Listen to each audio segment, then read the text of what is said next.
Hi! In front of me is Xiaomi 12X, and today I would like to show you how you can operate split screen on this device.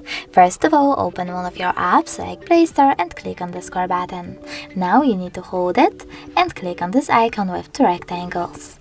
Then select the other app. If you can't see any, you need to click Home button and tap on the other one.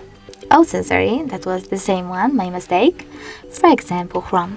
As you can see, now I can use both of my apps at the same time. If you wish to go back from this mode, drag the first app upwards and click on Home button. Thanks so much for watching. If you enjoyed this video, leave a like, comment and subscribe. Bye!